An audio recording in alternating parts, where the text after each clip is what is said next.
Irmãos, boa noite. Boa noite. Estar aqui com vocês é uma alegria. Estar em dia de batismo é uma alegria redobrada, né, irmão? A Bíblia nos diz que quando um pecador se arrepende, há mais alegria no céu por essa pessoa do que por 99 que não necessitam de arrependimento.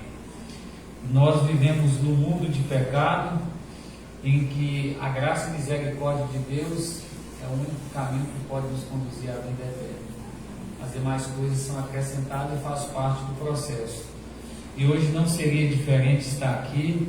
Nós temos decisões que foram tomadas no coração, mas que estão sendo materializadas aqui nessa noite. Eu fico feliz porque a igreja do São Sebastião é uma igreja comprometida, é uma igreja que tem uma visão missionária, e eu creio que dentro em breve, não tão distante, nós teremos que construir outra igreja, que essa vai ficar pequena. Amém. Aliás, vai ficar não, já está pequena, né? E Manuel falou comigo: pastor, eu estou doando um terreno e vou dar metade da construção. Ó, louvado seja Deus. E ele falou assim: eu quero um prédio de 2 andares, viu? Mas, queridos, a gente tem que sonhar e pensar que o futuro dessa igreja, se Jesus não voltar, é ampliado. Porque nós temos um bairro populoso em que o Evangelho precisa alcançar, irá alcançar, e essas pessoas irão congregar e elas vão precisar de um espaço maior.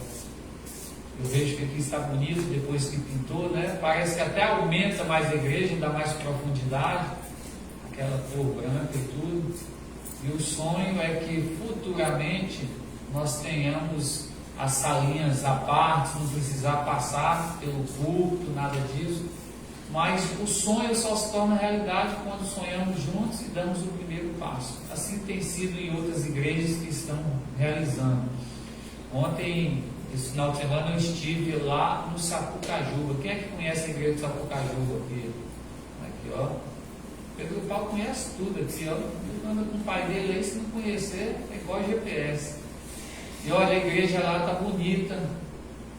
Os irmãos agora vão terminar o acabamento lá, vai fazer uma nova pintura.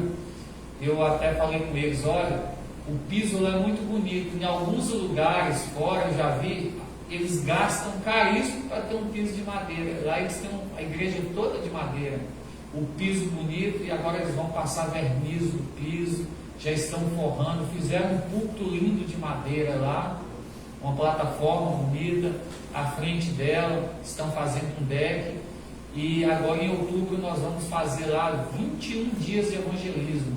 Amém. Vai vir um teologando do 3º ano da FAAMO, vai estar lá com eles.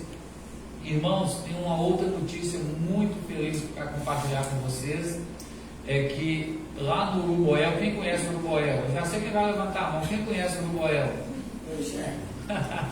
Os dois, né? Pai e filho conhecem. Lá nós temos uma família de 7 pessoas que são adventistas, que mudaram de Altamira para lá há um ano. Há um ano não, agora no início do ano, em janeiro para fevereiro. E eles estão fazendo um trabalho.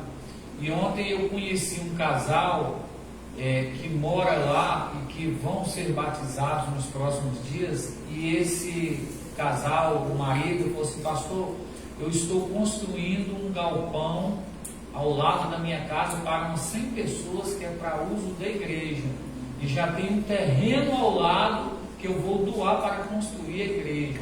Amém. E aí em novembro nós vamos fazer um evangelismo lá também de 21 noites. Nós queremos, assim, meu sonho, eu cheguei recentemente, mas que as ilhas tenham presença adventista em 100%. Mas se não alcançarmos os 100%, 5%, 7%, no início do ano nós tínhamos presença só em 3: Sapucajuba, Aruanduba e Garapé Batista. Agora nós já temos também no Uruguaiel, na Prainha, e vamos agora avançar para outros lugares. Eu quero que o ano que vem, em nome de Jesus, nós tenhamos 10 igrejas nas ilhas. Amém. Isso vai acontecer. E agora nós vamos estar apoiando eles lá, o pessoal está animado. Aí lá na prainha já estivemos olhando e o pessoal está adquirindo um terreno para construir a igreja. Eles estão reunindo lá numa casa e uma média de 18 a 20 pessoas todos os sábados.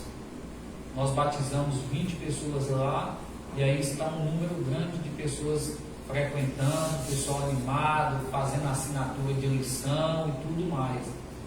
Então, aqueles que futuramente falassem, pastor, eu estou à disposição para ir na ilha passar um final de semana. O ano que vem, sabe qual é o grande sonho da gente? Comprar um barco aqui para o distrito.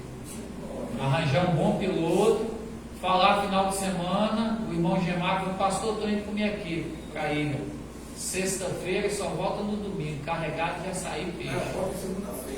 Na segunda-feira, aí ó, é um homem missionário, viu? Ele volta no domingo não, ele volta na segunda. Então, queridos, os irmãos ficam muito felizes, vocês sabem disso, quando a gente vai lá. Eu ontem fiz muitas visitas lá com o irmão, o Enildo, do Sapucajuba, e é uma felicidade muito grande. Eles falam assim, pastor, nós gostaríamos de receber mais visitas dos nossos irmãos lá de Amaitetuba. Nós conhecemos pouquíssimos dos irmãos de lá. Eu passo por algum irmão na rua, não sei nem quem é irmão. Então a gente tem que ter mais essa integração, né? Eles recebem bem na casa deles, eles, na simplicidade deles, eles entregam a casa para a gente. Então, assim, quando você quiser, nós, pastor, tem uma igreja na ilha? Eu tenho. Nós temos várias igrejas aí, 3, 4, vocês vão poder ir. Então, queridos, vamos fazer isso. Hoje nós vamos falar um sermão sobre a prova do fogo. Quem é que já passou aqui pelo fogo da vida?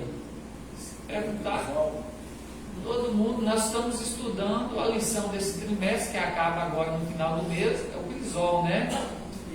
Mas todos nós, em algum momento, passamos pelo fogo da vida, ou se não passamos, com certeza iremos passar, né? Porque o fogo da vida, ele nos purifica. É uma forma de nós reconhecermos as nossas debilidades, a nossa necessidade diante de Deus e também a transformação do nosso caráter. Então, o fogo refinador da vida, ele é necessário na vida do ser humano. Foi assim no passado, com o povo de Deus, quando foi libertados do Egito e tiveram que caminhar pelo deserto até entrar na terra prometida. Assim também não vai ser diferente de nós que estamos caminhando pelos desertos dessa vida até podermos entrar na Nova Jerusalém ou a Nova Canaã. Isso é o que acontece. E aí eu convido vocês para abrirem suas Bíblias em Deuteronômio, capítulo 8, e o verso 11 em diante. Quem encontrou, diga amém. Estamos na fase da misericórdia ainda. Amém? Amém. Capítulo 8, verso 11 em diante. Deuteronômio. Santo Deus, abrimos a Tua palavra, que o Senhor nos fale através dela e que possamos, ó Deus, sair daqui refinados pelo fogo do Espírito. Nos abençoe nessa noite, em nome de Jesus. Amém. Durante 40 anos, o povo de Israel, eles caminharam por onde? Pelo deserto, atravessando mares, combatendo inimigos, sendo combatidos. Durante 40 anos, o povo de Deus, eles vagaram por esses caminhos, mas durante 40 anos, mesmo o povo murmurando, Deus não deixou de cuidar deles. Em aspecto nenhum, Deus deixou de cuidar do seu povo. E havia necessidade do povo de Israel, ao sair do Egito, ser libertados do Egito, que eles passassem pelo deserto. Vocês sabem que, estudando mais profundamente, a distância da onde eles saíram e até o destino final, de 40 quilômetros. 40 quilômetros vai dar mais ou menos daqui, quase chegando no Arapari. Antes um pouquinho, na entrada ali de Barcarena, antes do Arapari, 40 quilômetros. Lá de casa até o Arapari dá 50 quilômetros. Então era uma distância teoricamente curta, mas o povo demorou o quê? 40 anos. E nesse período, ou durante esse processo de caminhada pelo deserto, muitos ficaram para trás e tantos não chegaram ao destino final. Alguns passaram pelo crivo do fogo refinador, outros não aceitavam passar por esse fogo. Prova disso é que durante a condução desse povo por Moisés, várias coisas aconteceram, da murmuração até a adoração de Deus estranho. De muitas vezes o povo achar que Deus tinha tirado eles do Egito, da escravidão, para morrer no deserto. E Deus, quando tirou o povo, havia necessidade daquele povo passar pelo deserto. Havia necessidade daquele povo passar pelas tribulações. A nossa vida nos dias de hoje não é diferente. Há necessidade muitas vezes para refinar, moldar o nosso caráter humano, espiritual, que nós atravessemos no deserto. É vontade de Deus que nós sofremos? De jeito nenhum. Mas a palavra de Deus nos diz o quê? Que nesse mundo tereis, mas tende bom ânimo. E quando Deus fala assim, tende bom ânimo, Ele está dizendo assim, olha, mesmo em meio à aflição, não desanime, porque eu serei contigo. Eu estarei contigo.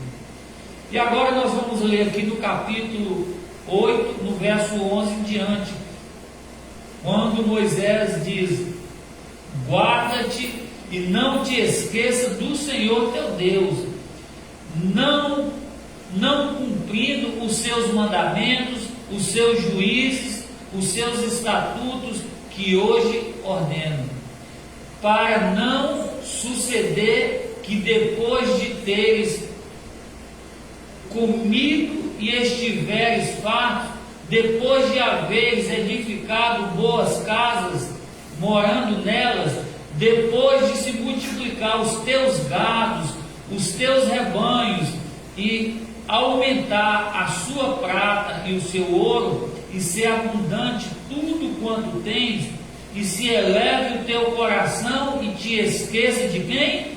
Do Senhor teu Deus, que te tirou da terra do Egito, da casa da servidão.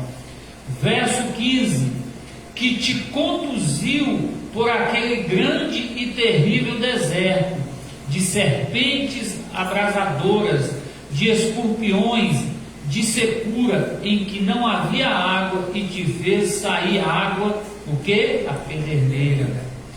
Verso 16: que no deserto te sustentou com maná, que teus pais não conheciam, para te humilhar e para te provar, e afinal te fazer bem. Não digas, pois, no teu coração: a minha força e o meu poder, o meu braço me adquiriram estas riquezas.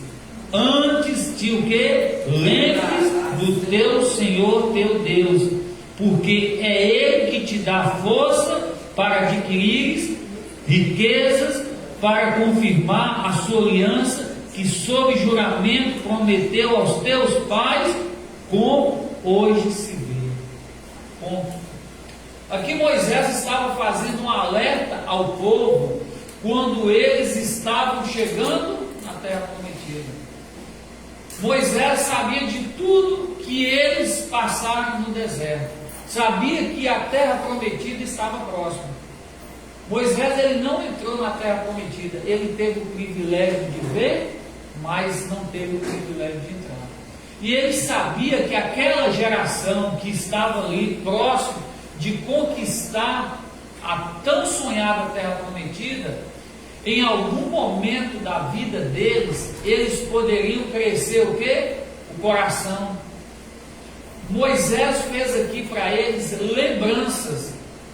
Não esqueça do Deus que tirou vocês da terra do Egito, da escravidão, da servidão, que no deserto seus pais, que era a primeira geração, não conhecia maná, e Deus fez o quê? Deu maná, deu alimento. Que Deus fez o quê? Sair água da pederneira. Deus fez sair água da rocha. Não pense que quando vocês conquistarem gado, ouro, prata, riquezas, e você venha dizer, tudo isso eu conquistei com as forças do meu braço. Por que que Moisés estava dizendo isso para o povo? Nós, como seres humanos, temos a tendência de esquecer aquilo que se passou no passado e olharmos somente no presente e achar que nós fomos capazes de fazer tudo isso. Quando nós passamos por dificuldades, como seres humanos que somos, o nosso recurso é recorrer quem? A Deus. Tem uma música do cantor Luiz Cláudio que diz assim: como é bom ser cristão quando tudo vai bem para o seu lado. É fácil, né? Quando nós que somos cristãos, tudo está dando certo. Meu emprego está bom, eu estou conquistando bens, eu estou conquistando coisas materiais, eu estou com dinheiro sobrando, não tenho dívida, não tenho doença em casa, eu compro um carro novo, estou pensando em adquirir uma nova propriedade, e aí eu começo a pensar, olha, eu estou me superando, as coisas estão dando muito certo. Nós somos tentados a esquecer que tudo isso, quando nós recebemos da nossa vida, é Deus que nos dá. Moisés sabia que no coração daquele povo da segunda geração, porque aquela primeira geração morreu, e quem iria assumir a terra? A segunda geração, os filhos, os netos, porque aqueles primeiros ficaram para trás. E eles não participaram daquilo que Deus fez para os pais deles. O que eles sabiam de Deus foi passado de pai para filho. Eles não tiveram a oportunidade de vivenciar tudo aquilo que os pais vivenciaram. Momentos de tensão, de medo, de alegria e de bênçãos. Às vezes é muito normal no nosso meio, quando alguém fala assim, olha, eu sou da segunda geração de adventista, minha avó foi adventista, meu pai também, e agora eu já estou aqui sendo a terceira geração, a segunda geração. Mas alguns esquecem como Deus agiu no passado, talvez na família, e não estão vivenciando isso na prática, no momento, e essas pessoas têm a tendência natural de o quê? Se afastar de Deus. É bíblico.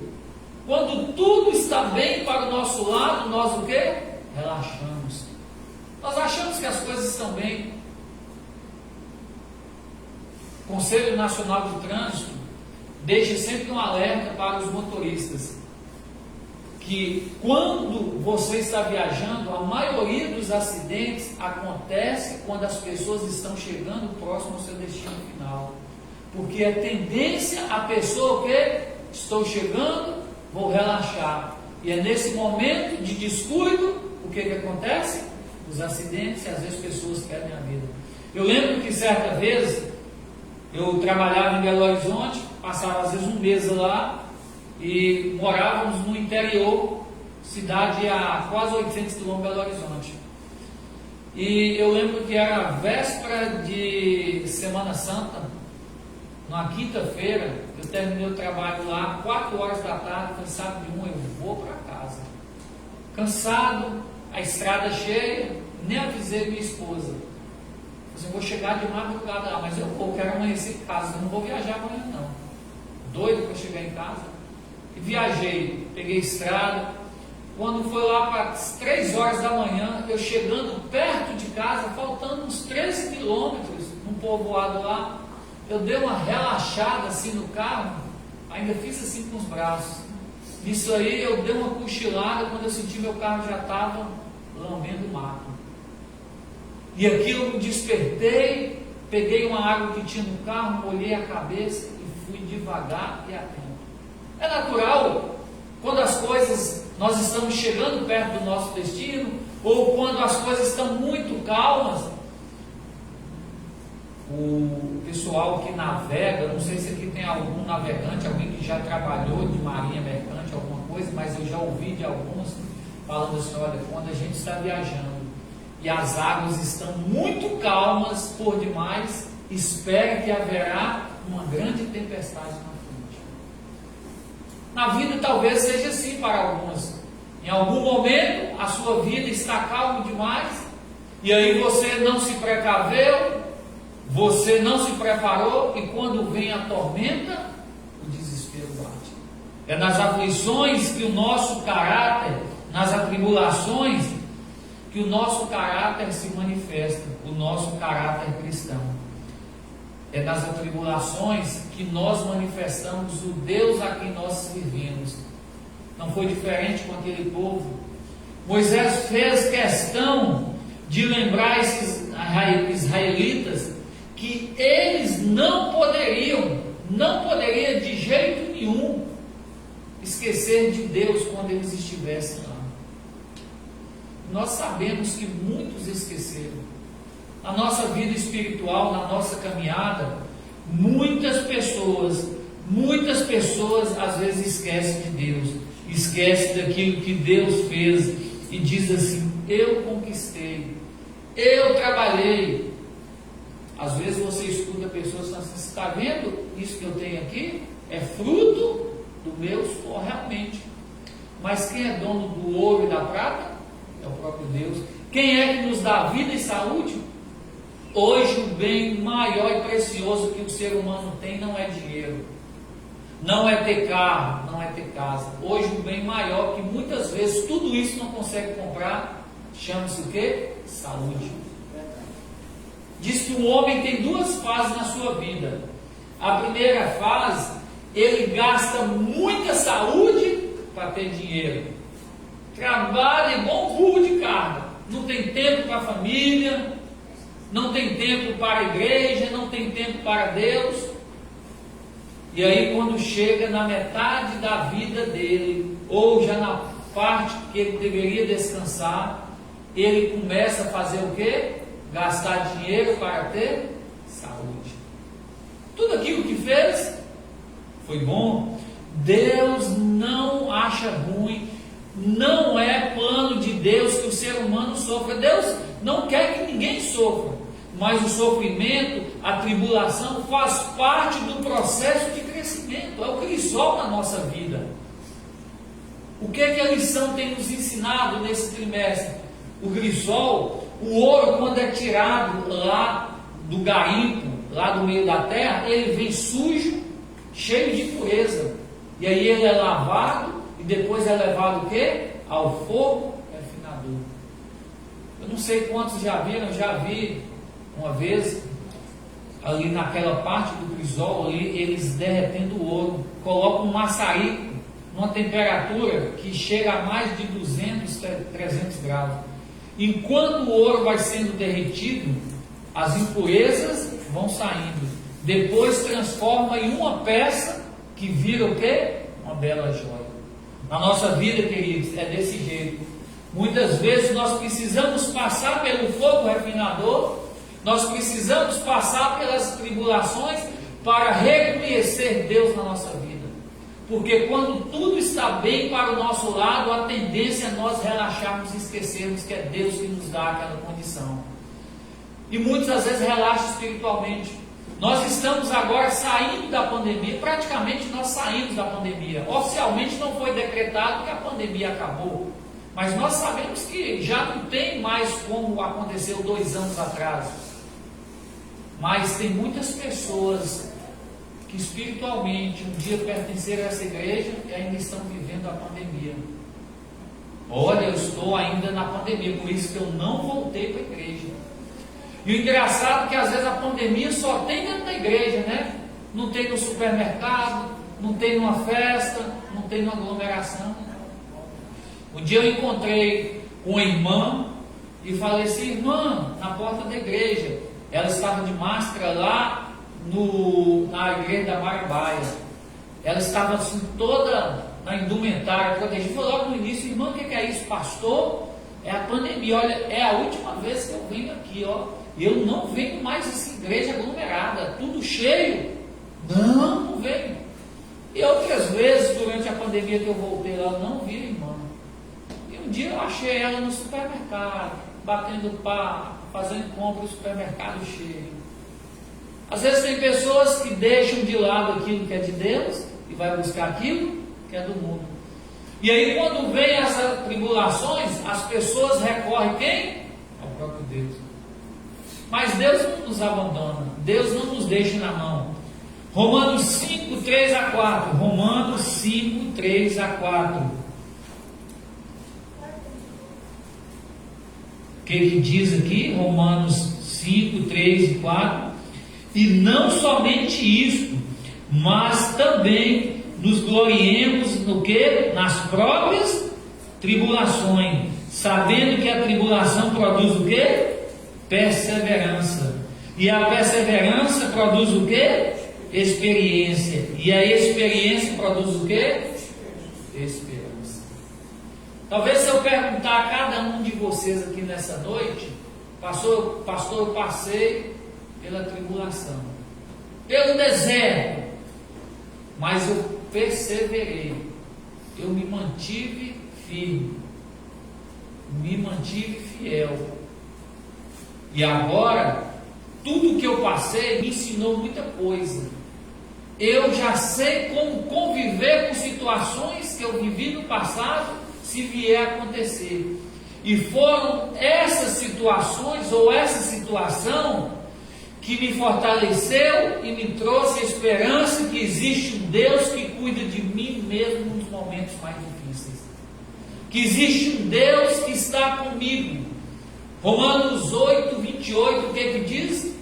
Todas as coisas cooperam para o bem daqueles que amam a Deus. E quando Deus fala assim, todas as coisas, Ele está dizendo: meu filho, na tribulação, nos momentos mais difíceis, eu estarei com você. Mas se ainda nesse mundo as coisas não saírem como você espera, você tem uma promessa. Não se apegue às coisas desse mundo, aos bens materiais. É importante você ter um carro, você ter uma casa, não é pecado. Mas a partir do momento em que meu coração se consiste de tudo isso, e eu não tenho a capacidade de passar pelo deserto com as coisas espirituais, porque eu tenho medo de afligir os meus bens materiais. Há pessoas que às vezes estão passando por aflições, mas elas não estão com medo das aflições espirituais. Elas estão com medo das aflições chegar ao bem material. Perder algo. Perder o bem. É na tribulação que nós temos que ter o quê? Perseverança. Porque adquirimos experiência. E a experiência nos traz o quê? Esperança. São João 16:33 diz o seguinte: tenho-vos dito isto, para que em mim tenhais o quê?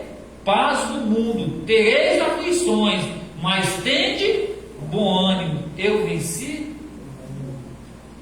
Se em algum momento da sua vida você passar por dificuldades, você passar por aflições, tende bom ânimo, porque Cristo venceu o mundo para nós. E na tribulação, volto a repetir, você adquire experiência, e experiência te traz o quê? Esperança. Se nós pudéssemos evitar o sofrimento, isso aconteceria. mas é porque nós estamos passando pelo sofrimento ou pela purificação que nós devemos deixar de acreditar em Deus. No deserto foi assim. O povo, em determinado momento, murmurando a Moisés, falou o quê? Que Deus é esse que nos tirou do Egito? Lá nós tínhamos o que comer e trouxe a gente para morrer no deserto de fome. E não era isso que Deus tinha para eles. Deus tinha planos de vida. Deus tinha um projeto de salvação para eles, mas eles não olhavam isso. E sabe, querido, a tribulação na vida do crente, ela acontece. Crente morre de câncer, sim ou não? Sim. Crente morre de morte matada, sim ou não? Também. De acidente, sim ou não? Há poucos dias, há menos de um mês atrás, talvez muitos aqui acompanharam, eu até compartilhei no nosso grupo aqui do distrito, e eu tenho um vídeo aqui, um colega pastor lá do Espírito Santo, jovem, 28 anos, uma filhinha de 11 anos, de 11 meses, chamado pastor William. Ele fez o último sermão dele no domingo, como eu estou aqui, caracterizado com a coroa da vida eterna, pregando que independente do que acontecesse, nós teríamos a esperança de um Deus que estaria mandando seu Filho Jesus para ressuscitar aqueles que morressem em Cristo, e aqueles que vivos estivessem em Cristo estariam recebendo a coroa da vida eterna. Ele pregou isso. No outro dia cedo, ele saiu para viajar com a esposa para o concílio pastoral de família, em que todos os pastores, uma vez por ano, com a esposa, reúnem em um determinado lugar, geralmente na sede da associação, e lá tem esse concílio, treinamento, recebe informações para o ano subsequente. E na viagem ele deixou a filhinha de 11 meses com o irmão lá do distrito, alguém que ele confiava muito. E as imagens de segurança de um posto mostram que o motoqueiro, até falei que parece que o motoqueiro era de Abaetetuba, que fez uma conversão errada no lugar indevido, sem capacete, nem placa na moto tinha, eu acho que era daqui de Abaetetuba. E quando ele entrou, o pastor William, junto com sua esposa, estava vindo para não tirar a vida daquele homem, desviou o carro e bateu de frente com o caminhão, vindo a perder a vida imediatamente, ele e a esposa. E alguém poderia assistir o velório dele, o pastor emocionado, falando assim, nesse momento talvez alguém poderia questionar, que Deus é esse que vai deixar uma criança órfã de 11 meses, o pai e a mãe sofrendo, um servo de Deus? Alguém poderia duvidar, porque Deus permite que isso aconteça.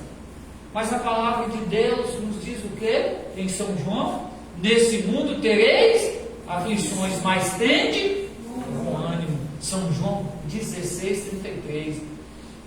A promessa de Deus vai mais além, quando diz assim: ser fiel até e dar-te-ei.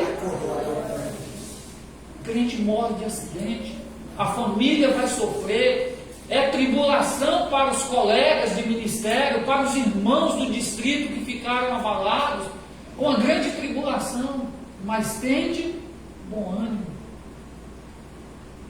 Ele pregou algo que parece que ele estava pregando para ele no dia anterior: as promessas que Deus nos dá sobre um novo céu e uma nova terra. As promessas de que nós teremos um novo céu e uma nova terra, onde não haveria dor, choro, nem ranger de dentes. E realmente é isso que a Bíblia nos mostra. O que Moisés estava falando para aquele povo? Vocês vão para um lugar, vocês serão prósperos, vocês vão adquirir riquezas, mas lembre-se que quando vocês tiverem tudo isso, você não vai dizer: olha, eu conquistei com a força do meu braço. Lembre-se que Deus no passado cuidou dos seus pais.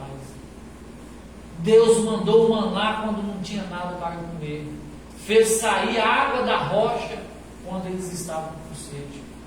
Talvez, se eu perguntar a alguém aqui, o que você lembra do seu passado? Em algum momento você estava passando pelo deserto e você olhou para um lado, para o outro e não sabia mais o que fazer, e Deus fez sair água da rocha. Deus te deu o maná. E alguém pode dizer, pastor, mas eu vivo uma vida de lutas, de atribulação, emprego, estudo, família. Tente bom ânimo. Tereis aflições, irmãos. A tribulação nos causa o quê? Experiência. E a experiência nos traz o quê? Esperança. Qual a nossa maior esperança? Que tudo isso que tem nesse mundo um dia vai passar. Nós vivemos num deserto moderno. Nós estamos atravessando. A caminhada, nós estamos cada vez mais próximos de atingir nosso objetivo.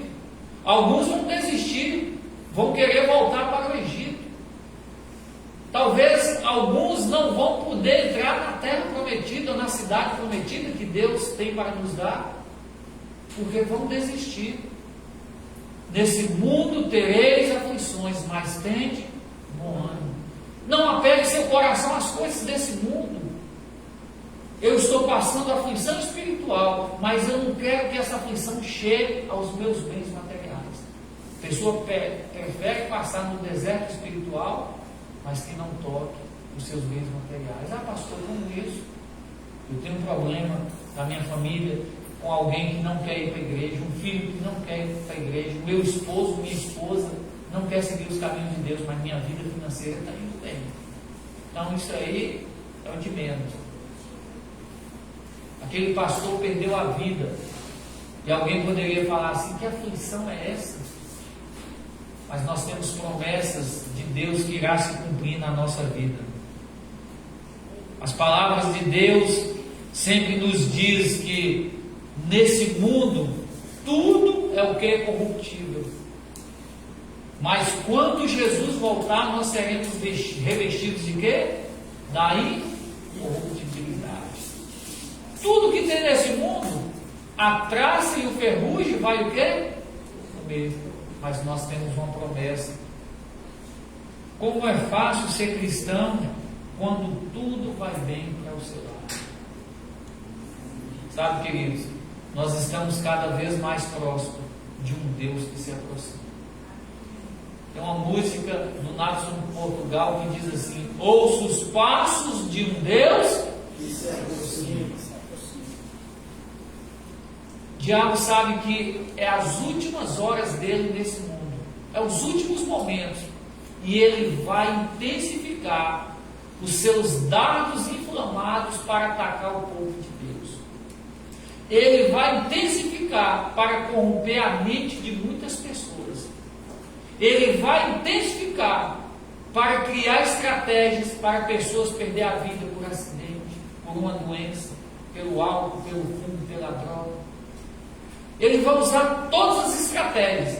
Ele vai criar situações na vida de pessoas para desistir. Essa noite nós estamos aqui para presenciar um novo nascimento. E eu deixo uma mensagem para o nosso casal que batizamos. Não pensem vocês que ao descer nas águas e sair, a minha vida vai virar um mar de rosas. Muito pelo contrário.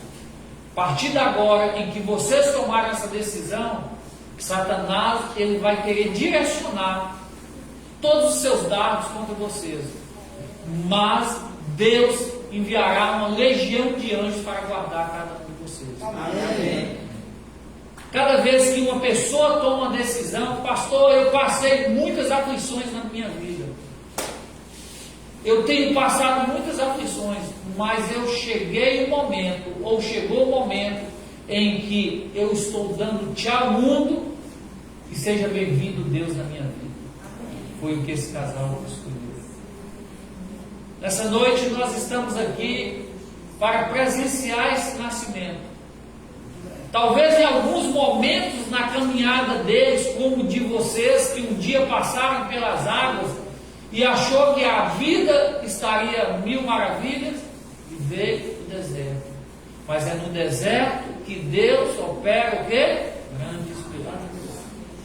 É no deserto que Deus não deixa passar frio, não deixa passar fome nem sede. Deus cria estratégias para que no deserto nada te falte. Ele não impediu que o seu povo passasse pelo deserto, mas ele tinha um plano para cuidar do seu povo quando estivesse passando pelo deserto.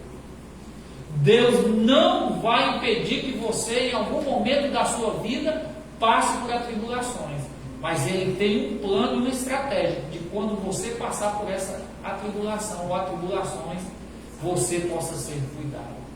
Que Deus possa nos abençoar. Eu gostaria de chamar aqui o casal aqui à frente.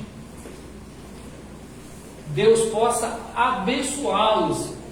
Quantos estão felizes com a decisão dos nossos irmãos? Levante a mão e diga amém. Amém. Louvado seja Deus por isso. Estão tem a cara de missionário, viu? O senhor tem cara, não, o senhor é missionário. E já tem uma dupla aqui, né? Já tem uma dupla. Pode ficar aqui de frente. Como é que é o nome do irmão mesmo? Irmão Antônio e a irmã? Irmã Laura. Antônio e Laura. Quem conhece o irmão Antônio e a irmã Laura? Ninguém, né, irmã Jamar? Irmão Antônio, parabéns por sua decisão. Irmã Laura, parabéns por sua decisão. A senhora tem como convicção que essa é a igreja de Deus aqui na terra. A senhora acredita nos 10 mandamentos como nossa regra de fé? O senhor também? O senhor acredita que Jesus um dia vai voltar e que aqueles que com ele estiverem viverão a vida eterna? Acredita? O senhor acredita que essa é a igreja que guarda os mandamentos de Deus e tem a fé em Jesus Cristo? O senhor acredita no dom profético que essa igreja pratica e acredita? Amém. Louvado seja Deus por isso. Quem está feliz com eles, novamente levante a mão e diga amém. Amém. Eu vou fazer uma oração aqui com eles. Eu vou pedir eles que, se puderem, ajoelhem. Nós vamos nos ajoelhar. E quem quiser e puder, que ajoelhe também. Nosso Deus, nosso Pai, aqui está o irmão Antônio e a irmã Laura.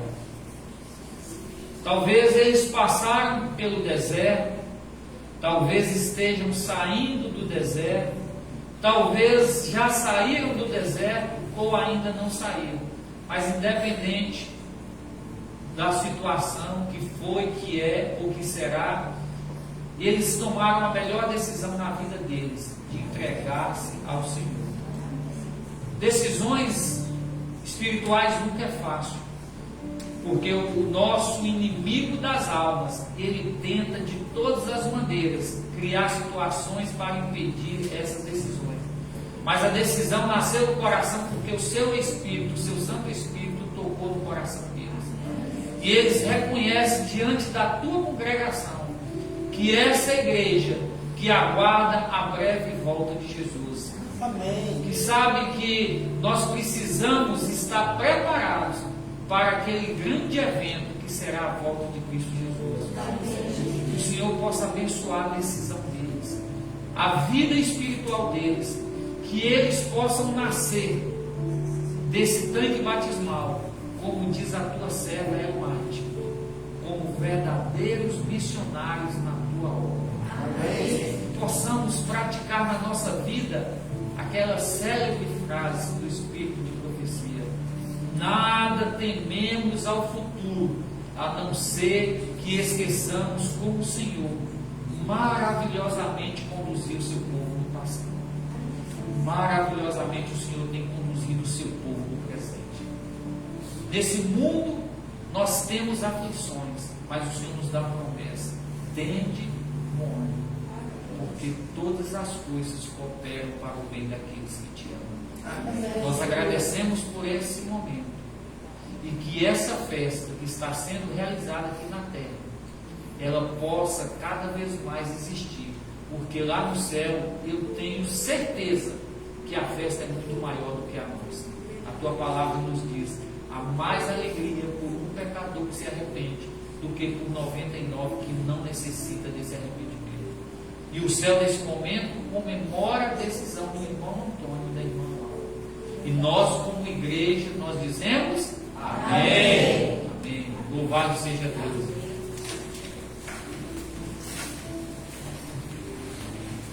Vamos ter uma música especial aqui ainda.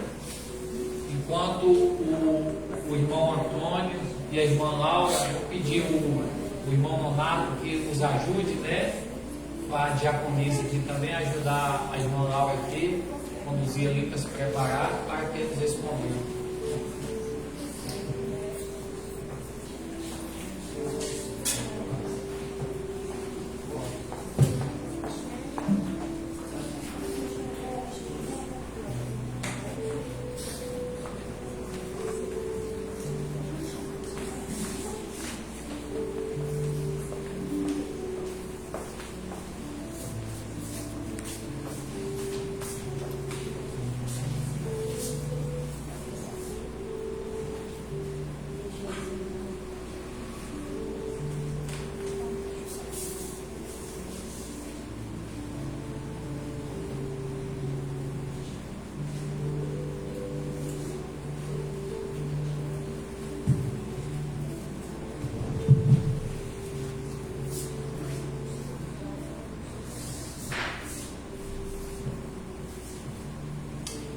Irmãos, grande alegria, né? Está inundando nossos corações hoje.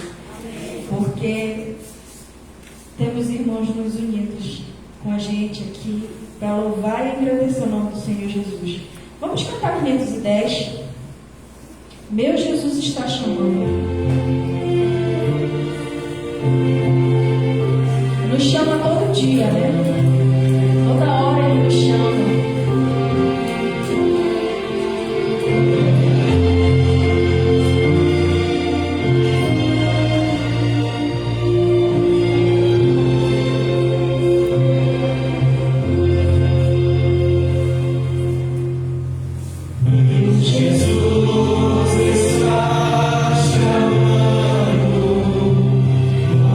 Amor e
vida deles.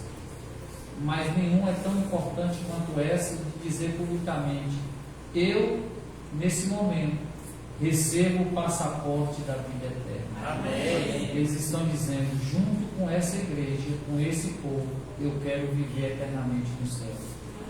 Irmão Antônio e irmã Laura vai ter uma missão daqui para frente. Assim como a mensagem alcançou eles, eles também serão responsáveis de alcançar outras pessoas. Seguindo a ordem do Mestre, nesse momento, como ministro do Evangelho, eu batizo o irmão Antônio em nome do Pai, do Filho, do Espírito Santo. Todos dizem? Amém. Deixareis no mar minha culpa, deixarei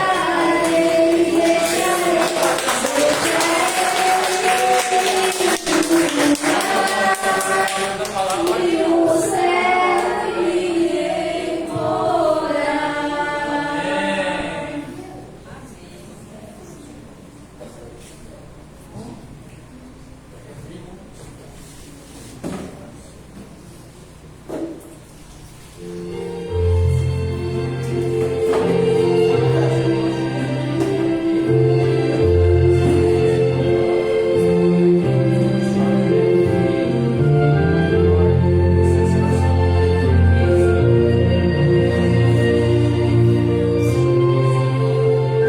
Queridos, primeiro foi o irmão Antônio, agora a irmã Laura. A festa dupla, né? Mais uma vez, quem está feliz, diga amém. Amém. Louvado seja Deus. Glória a Deus. Irmã Laura, essa é a família da senhora. Amém. Esse é o povo que Deus colocou aqui nesse bairro para dizer: nós fazemos parte da sua vida. Seguindo a ordem do Mestre, nesse momento, como ministro do Evangelho, eu tenho a alegria de batizar a irmã Laura, em nome do Pai, do Filho e do Espírito Santo. Todos dizem? Amém. Deixarei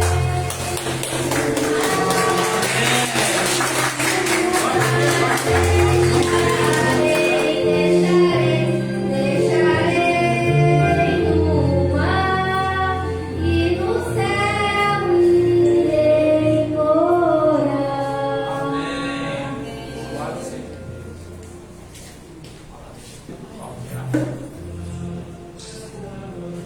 Bem,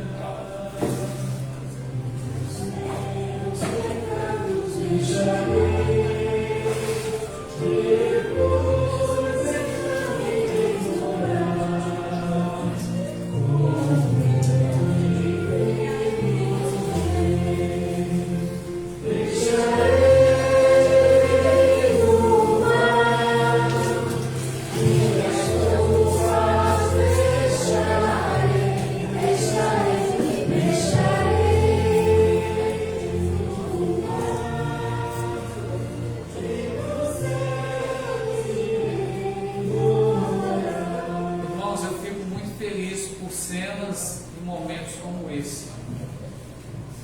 Hoje nós vivemos num mundo em que decisões como essa, cada vez mais é difícil, porque as pessoas passam por muitas lutas até chegar aqui.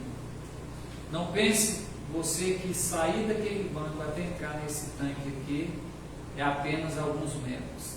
Para algumas pessoas é um deserto muito grande, de lutas, abrir mão de muitas coisas, em alguns momentos, às vezes até da família. O nascimento da irmã Laura e do irmão Antônio não se resume só na cerimônia batismal.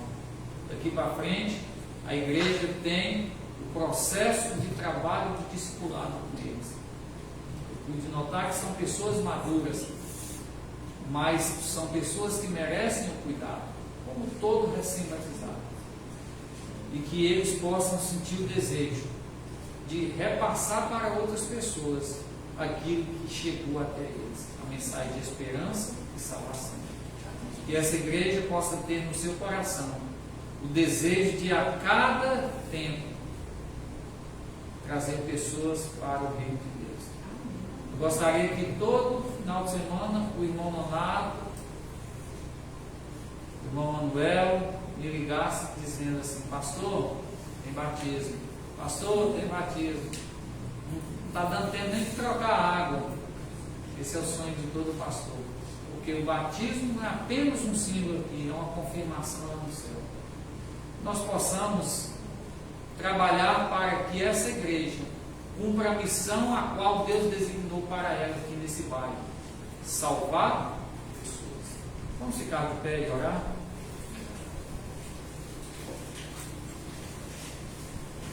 Nosso Deus, nosso Pai, tantos motivos nós temos para te agradecer. Talvez a pergunta é: como agradecer? Como dizer: bendito seja o Senhor, o Deus de Abraão, de Isaac e de Jacó em nossa vida? Mas nós estamos aqui reconhecendo que o Senhor é o único que pode nos dar o caminho, nos conduzir para a vida eterna. O Senhor deu promessas no passado que se cumpriram. O Senhor tem promessas no futuro que está próximo de se cumprir, que é o grande ápice da humanidade, a grande volta de Jesus.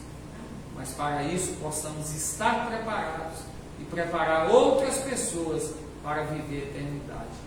Que não venhamos ser egoístas espirituais, pensando somente no eu, mas sim no nós. Quanto mais pessoas no teu reino, melhor. Que o Senhor abençoe essa igreja do São Sebastião. Que o Senhor abençoe cada líder, cada membro. Abençoe o irmão Antônio e a irmã Laura, para que possam crescer em Cristo a cada dia. Nós te agradecemos por esse momento. Em nome de Jesus.